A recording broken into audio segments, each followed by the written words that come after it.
Hey y'all, it's Stephen Van Kampen-Lewis, and I'm here with Hunter Van Kampen-Lewis, my oldest son. He's 10 years old, and normally I don't have the kids in the videos, but I got this Catasetum awarded. This is Catasetum Yusef Nyazi, which is one of my favorite crosses, and it's Tenebrosum by Callosum. And so I just got back from getting this one awarded. Actually, it got an HCC of 78 points, which is a quality award, and I named it after Hunter VKL. In fact, that's what it'll be called, is Hunter VKL. So, Hunter, what do you think about that? It's pretty cool. Yeah, are you excited to have this plant named after you? Kind of. Kind of. Yeah, Are you going to do backflips and stuff? sure. All right. And so what I want to do today is I'm going to show you Tenebrosum by Callosum, and then I have a few others in bud that are about to pop open. So what I'll do is I'll film the buds right now and then show you what the flowers look like in a couple of days. So let's get the camera turned around and take a look. All right, so this is Yusef Nyazi, and like I said earlier, it's Tenebrosum by Callosum, which is one of my favorite crosses, and I have actually used this particular plant in some of my breeding being crossed with Black Knight. And so they are in their, some of them are in their compote, some are a little bit bigger. So I should be able to show flowers of those in a couple of years. But for now, this one, of course, like I said, is called Hunter VKL. And it's a really nice plant. I really like just the color of the petals and sepals, that sort of dark coloration. And then the green in the lip is just amazing with the stippling. Let's see if I can zoom in. You can see the stippling there, those little dots, and they sort of coalesce in the middle. Of course, there's a callus here and a callus here. And you can see that some of these, so I got this to judging today with the pollen, the pollinia in there, and then just over the day, people typically bump into them and then they shoot out.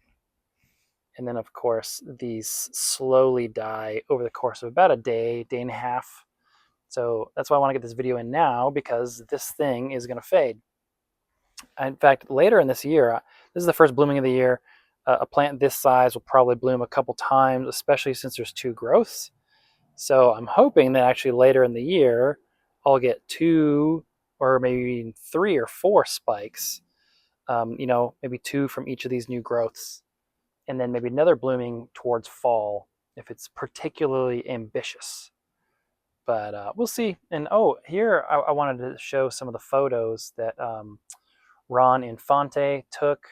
He is our photographer for the Alamo Judging Center, and he took some really amazing photos of this particular plant, or of these flowers, and I just wanted to show them here and give him credit. And some of these will be the official award photos, so you'll be able to see those in the back of AOS magazine whenever they get around to publishing the awards from this month.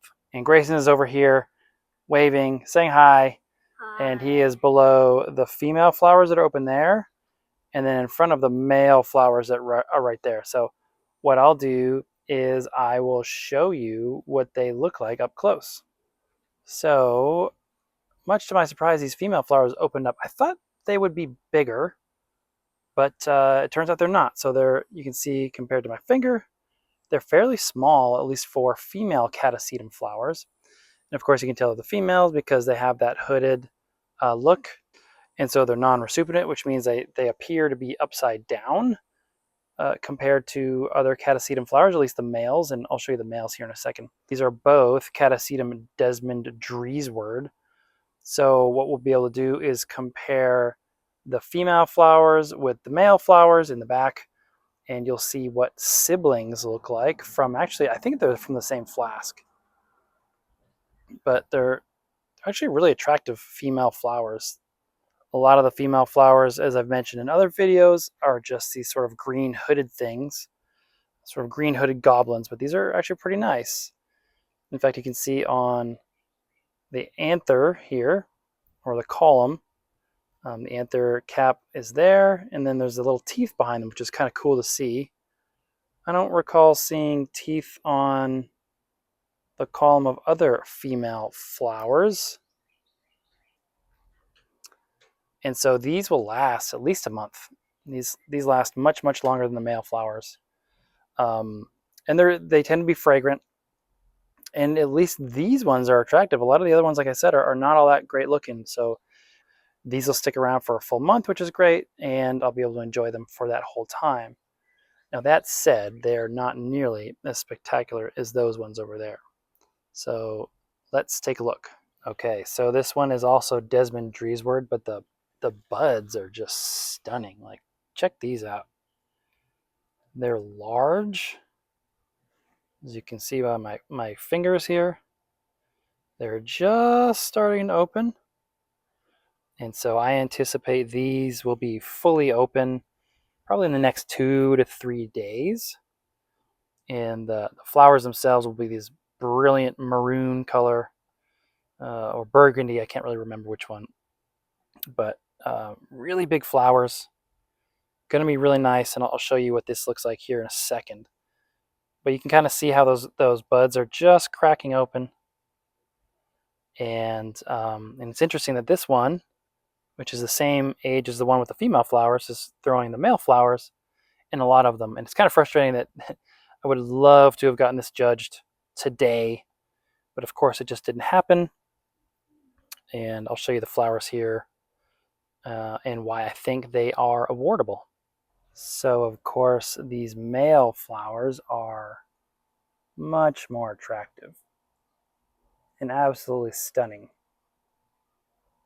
Big flowers too. So whereas the females were so small compared to my hand, these are very large.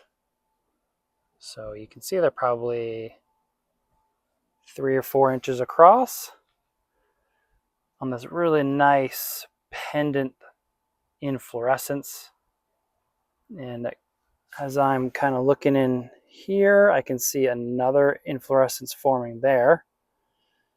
So maybe I'll be able to get this judged in, a month or two. We'll see. That would be great. These are certainly worth being scored. Absolutely stunning. See if I can get kind of an angle where I'm coming at them from below. And you can see they have those nice teeth there on the lip. Maybe some of these you can see a little better where those teeth are around the lip. And just intense burgundy with cream in the lip. Lots of spots. Just absolutely stunning. Even the back of the petals and sepals are attractive. Sort of I don't know what color that would be, but if you rewind the video a little bit, you can see the color of the buds. This is sort of very attractive red gray. And this is a difficult one to transport to judging, as you can imagine. Imagine having multiple inflorescences, which of course is the goal, and then trying to transport those without firing off the pollinia or even just crushing the flowers themselves. So I'm pretty excited about this one. I think this is, like I said, just one that's worth being scored, and I'm hoping it'll get awarded here at some point. Of course, getting the timing right and then getting them to an actual judging is always difficult. That's always the trickiest part of getting your plants scored, is the timing. Anyway, I hope you have a great weekend.